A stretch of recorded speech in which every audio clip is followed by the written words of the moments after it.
రఫీగా దయచేసి 1 by 1 శివపార్తి గారు, final గా శివపార్తి గారు, ఓట్లు ట్రాన్స్ఫర్ అనేది ఏ మేరకు జరిగే అవకాశం ఉంటుంది?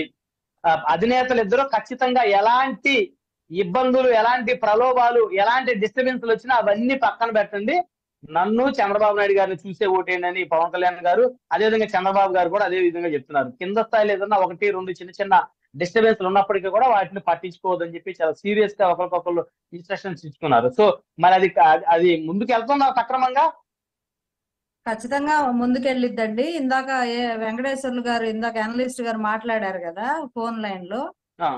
వైఎస్ఆర్సీపీ పార్టీ 30 సీట్లు కేటాయించింది. అంటే కూటమి తరపున కాపులకి కేటాయించిన సీట్లు మొత్తం 32 అండి. 20 ఏమో టీడీపీ పార్టీ, 12 జనసేన. అంటే వైఎస్ఆర్సీపీ పార్టీ కన్నా కూటమి ఎక్కువ సీట్లు, 2 సీట్లు ఎక్కువ కాపులు కేటాయించింది. అదేకాక ఆయన కాపు సామాజిక వర్గం గురించి చెప్పారు. అంటే ఆయన ప్రస్తావించారు కాబట్టి ప్రస్తావిస్తున్నాను, దీని మీద చర్చ జరగాలని అన్నారు. ఎవరు కాదు, కూటమి కన్నా వైఎస్ఆర్సీపీ ఎక్కువ సీట్లు ఇచ్చింది. ఒకసారి మళ్ళీ క్రాస్ వెరిఫై చేసుకోండి శివపార్తి గారు. కూటమి కన్నా వైఎస్ఆర్సీపీని ఎక్కువ ఇచ్చింది. అంటే కాపు, తూర్పు కాపు అన్ని కలిపి దాదాపు 35 వరకు వాళ్ళు ఇచ్చారు. 30 వాళ్ళు ఇచ్చింది. వైఎస్ఆర్సీపీ పార్టీ 30 సీట్లు కేటాయించారు. కూటమి నుంచి టీడీపీ 22 సీట్లు టీడీపీ కేటాయించింది. 10 సీట్లు జనసేన కేటాయించింది కాపు సామాజిక వర్గానికి. అవి నేను ఒకసారి సీట్లు కూడా మీకు చదివి వినిపిస్తాను. జనసేనలో ఎక్కువ శాతం కాపు సామాజిక వర్గానికి సీట్లు వచ్చాయి. బీసీలకి, ఎస్సీలకి, ఎస్టీలకి వాళ్ళ ప్రాతిపదికన మాకున్న 20 సీట్లలో వాళ్ళ జనాభా లెక్క ప్రకారం వాళ్ళకి ఇచ్చాం. మిగతా కాపు సామాజిక వర్గానికి ఎక్కువ సీట్లు, ఎందుకంటే పోటీ చేస్తుందే జనసేన చాలా గోదావరి జిల్లాలో ఎక్కువ సీట్లు కాబట్టి అక్కడ ఎవరైనా వైఎస్ఆర్సీపీ పార్టీ అయినా 7 సీట్లలో వైఎస్ఆర్సీపీ పార్టీ 6 సీట్లు కాపులు కేటాయించింది. ఏ పార్టీ అయినా సరే అక్కడ కాపులకే కేటాయించాలి, ఎందుకంటే 60% ఓట్ బ్యాంక్ ఉన్న కాపు అక్కడ ఉంది కాబట్టి వాళ్ళకి ఏ పార్టీ అయినా, ఎనీ పార్టీ, జనసేన అయినా, వైసీపీ అయినా, టీడీపీ అయినా, ఎవరైనా 60% ఉన్న కాపు సామాజిక వర్గం ఎక్కడ జనాభా ఎక్కువ ఉందో అక్కడ కాపులకే కేటాయించాలి. అది రూలు. ఏ పార్టీ అయినా, ఇప్పుడు వైఎస్ఆర్సీపీ పార్టీ అయినా అంతే. గోదావరి జిల్లాలో కాపులకే ఎక్కువ అవకాశం ఇచ్చింది, ఎందుకంటే అక్కడ కాపులు ఉన్నారు కాబట్టి. వాళ్ళు ఈక్వేషన్స్ ప్రకారం ఎలా అయినా కూటమిని ఓడించాలన్న దీంతో ఇచ్చారు, అంతే తప్ప వాళ్ళ మీద ప్రేమతో ఏం ఇవ్వలేదు. వాళ్ళకి 2014 గెలిచే సీట్లు కూటమి ఇచ్చిందా మీ అభిప్రాయం? ఖచ్చితంగా గెలిచే సీట్లు కూటమి ఇచ్చిందండి. ఓడిపోయే సీట్లు వైఎస్ఆర్సీపీ పార్టీ ఇచ్చింది, అందులో డౌటే లేదు. అలాగే ఒకవేళ కాపులకి పెద్దపీట వేయాలని వాళ్ళు అనుకుంటే రాయలసీమ జిల్లాల్లో బలిజ సామాజిక వర్గం చాలా బలంగా ఉంది. మరి ఒక్క సీటు కూడా ఎందుకు వైఎస్ఆర్సీపీ పార్టీ కేటాయించలేదు? వాళ్ళకి ఎదురుబుద్ధి లేకపోతే. నిజంగా కాపు సంక్షేమానికి వాళ్ళు గనక పెద్దపీట వేసేటైతే రాయలసీమ జిల్లాలో ఎందుకు 56 సీట్లు రెడ్లకు ఇచ్చుకుంది వైఎస్ఆర్సీపీ పార్టీ? ఒకే సామాజిక వర్గానికి 56. టీడీపీకి మరి కమ్ములకు అన్ని ఇచ్చుకోలేదు కదా. టీడీపీ 20 సీట్లో 27, 25 సీట్లో ఇచ్చింది కమ్మోళ్ళకి. 22 అంతే. ఏంటండి? 22. మరి వీళ్ళు ఎందుకు రెడ్లకి 56 సీట్లు కేటాయించుకున్నారు? బీసీలకు ఎక్కువ ప్రాతినిధ్యం ఇస్తున్నాం అని చెప్పుకొని అబద్ధపు ప్రాపకాండ, ఇవన్నీ అసత్యాలు చేసుకుంటూ 56 సీట్లు రెడ్లకి ఎందుకు ఇచ్చారు? బలిజీలు ఎక్కువ ఉన్న రాయలసీమ జిల్లాలో ఒక్క బలిజీకి కూడా సీట్ ఎందుకు ఇవ్వలేదు? గోదావరి జిల్లాలో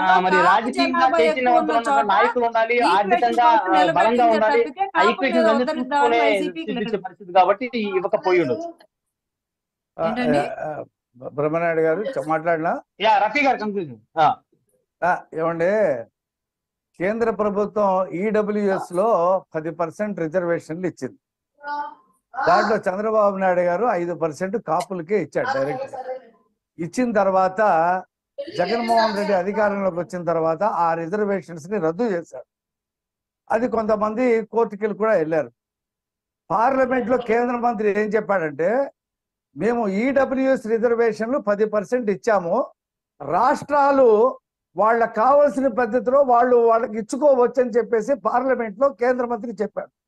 అదే జగన్మోహన్ రెడ్డి కనుక ఆ 5% కాపులకు ఇచ్చిన రిజర్వేషన్లు రద్దు చేయకుండా ఉంటే ఈ 4.5 సంవత్సరాల్లో కాపులకి ఎంతో బెనిఫిట్ జరిగేది. ఇది ముద్రగడ పద్మనాభానికి నోరు పెగల్లా మాట్లాడటానికి. గడగడ గడగడ వణికాడు. ఒక ఉత్తరం రాసి వదులుకున్నాడు. ఎందుకు మీరు రద్దు చేశారని చెప్పి ఒక ఉత్తరం రాసి చేతులు దులుపుకున్నాడు. హరిరామ్ జోగయ్య కూడా ఉత్తరం రాశాడు. కాపులందరూ అడుగుతా ఉన్నారు ఇవాళ ఎందుకు రద్దు. చంద్రబాబు నాయుడు గారు ఏది ఇచ్చినా ఏం చేయడు. టిట్కో ఇళ్ళు ఇచ్చినా ఇవ్వడు, ప్రజావేదిక కట్టేస్తాడు, పోలవరం ముంచేస్తాడు, రాజధాని ఆపేస్తాడు, కాపుల 5% రిజర్వేషన్లు కూడా రద్దు చేస్తాడు. ఏ ముఖం పెట్టుకొని వాళ్ళ కాపుల దగ్గర ఓట్లు అడుగుతాడంటే తన సొంత సామాజిక వర్గానికి ఒక సీటు మార్చలా, ఒక సీటు ట్రాన్స్ఫర్ చేయలా, రెడ్లను అలాగే ఉంచాడు. ఎవరిని మార్చాడయా? ఎస్సీ ఎస్టీ బీసీలను ఇటు నుంచి అటు అటు నుంచి ఇటు మార్చాడు. ఇవాళ ఈయన సామాజికంగా ఈయన చెప్తాడా? కాపులకి ఇళ్ళు ఈయన ఓట్లు అడుగుతాడా?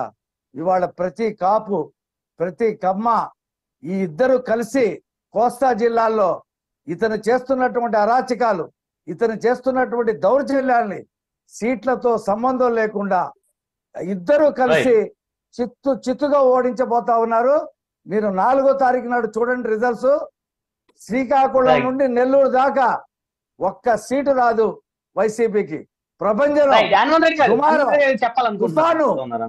ఏమైనా 10-15 సీట్లు వస్తే అది ఆ రాయలసీమలోనే వస్తాయి. అది కూడా ఆ చెల్లెళ్ళు వెనక నుండి ఊడ్చుకుంటూ 4వ తారీఖు తర్వాత ఇక ఆంధ్రాలో ఉండే పరిస్థితి ఉండదు. 500 వాయిదాలు వేసుకొని కేసులు కోర్టుకి వెళ్లకుండా ఉన్నటువంటి వ్యక్తి ఈయన నీతుల గురించి ఈయన మాట్లాడతాడు. ఇవాళ కోడికత్తి ఇది ఫెయిల్ అయింది. ఎవరు చంపుతారో తెలియదు జనం అనుకుంటున్నారు. అందుకోసమే మంగళగిరిలో లోకేష్ గారికి సీటు బీసీ సీట్ లోకేష్ గారు పోటీ చేశారని ఓసీ సీట్ అయినటువంటి గుంటూరు 2ని బీసీకి ఇచ్చారు. అదేవిధంగా ప్రకాశం జిల్లాలో చీరాల కూడా బీసీకి ఇచ్చిన పరిస్థితి ఉంది. అవును, ఈయన ఆళ్ళ రామకృష్ణారెడ్డి పోటీ చేసినప్పుడు బీసీలు గుర్తుకు రాలా 2 సార్లు. ఇప్పుడు ఈ పెద్ద మనిషి వచ్చి ఇది బీసీ సీటు లోకేష్ పోటీ చేస్తున్నాడు అని చెప్పి మన ముసలి కన్నీళ్లు కారుస్తున్నాడు. ఈ ఆళ్ళ రామకృష్ణారెడ్డికి 2 సార్లు ఇచ్చినప్పుడు అక్కడ చేనేతలు ఉన్నారని చెప్పి గుర్తు రాలా. ఈ